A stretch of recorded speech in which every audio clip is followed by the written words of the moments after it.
uThemba lo nginomzalo uMafikizolo kamendela kuhamba kanjani Yaphila kanjani baba? Grand bhuti omdala Cotshela abantu namhlanje sikuphi and kwenzalani la sikhona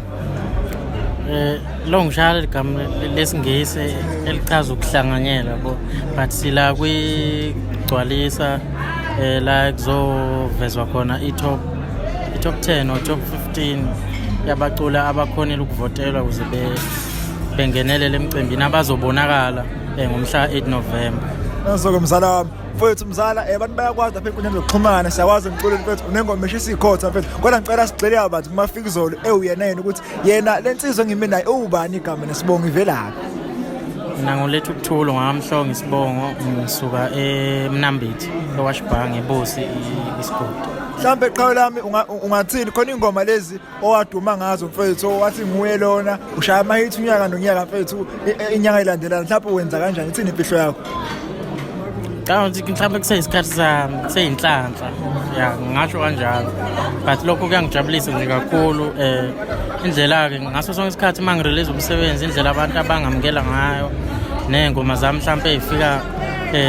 ngendlela eright kubona ukuthi bengakwazi ukungisupporta so ngibonga lokho nje kakhulu ngiyagqugquzela ukuthi kwande beqhubeke bengiseke Nazo mzala abantu babona bathi uMafikizolo seyiqhawe mfethu esewumculo phezulu futhi ophumelelayo kodwa manje abazi insizwe ivelaphi mhlawumbe bangathatha usibeke mfethu uthi khawusa saseyintwana usasemncane baba abacula awubukela kubo lesasikhathi ngangithanda ukulalela umculo kabhuti umjikijelo ichala ikakhulukazi lapha kuMangcukumane nje lapho ngangigxila khona kakhulu because ngangithanda umculo wawuhluke kakhulu ke aMangcukumane kumaskandi style indlela obitha abacomposer ngazo izinto efana nalezo so ngisho ngithi kwakuyicala njengamanje mfethu la sihamba khona South Africa yonke mfethu kuthiwa mfethu zonqengonyoko mfethu yonke indawo mfethu sinqengonyoko bhuti wami ingoma yenza hle kakhulu mfethu ey'nkundleni mfethu ushaya mfethu o-12 million views Spotify ihamba yodwa mfethu mhlawumbe ungadlulisa maphi amazwi okubonga abantu abakwesekayo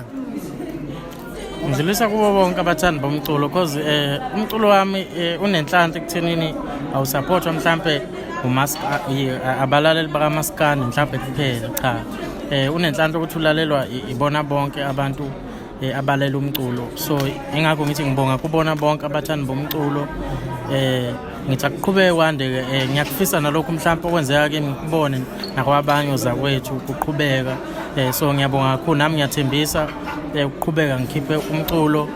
ngalendlela abafuna ngayo nangalendlela engenza ngayo ngicabanga ukuthi iyona esangisebenzela so angicabanga ukuthi kumele ngishifte kuyona so kumele ngibambe khona uzobhuta njengamanje 1 October and manje sekuzokwenzeka ukuthi kusifike lesikhathi la kuvotelwa khona ngene kuma-top 10 lapho umzali ngathi yena yilento afisa ukuyibona yenzeka and futhi ingoma ngoba yenza kahle kangaka ngonyaka ozayo okwama-award mfethu khona ngathi ukulindela umsebenzi omuhle kangaka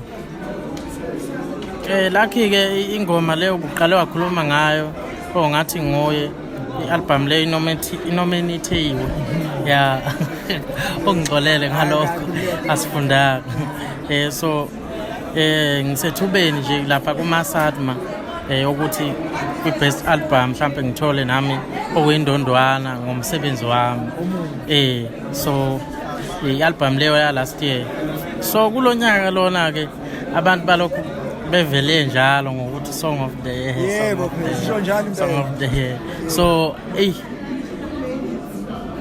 ngangakubhekile-ke lokho ukuthi sekungaze kwenzeke ngalesikhathi ngangakubhekile ukuthi kungaze kwenzeke manje izinto zami ziphuthume kakhulu nami ngendlela ezingithusa ngayo kuyashesha nje emculweni kungihambela kahle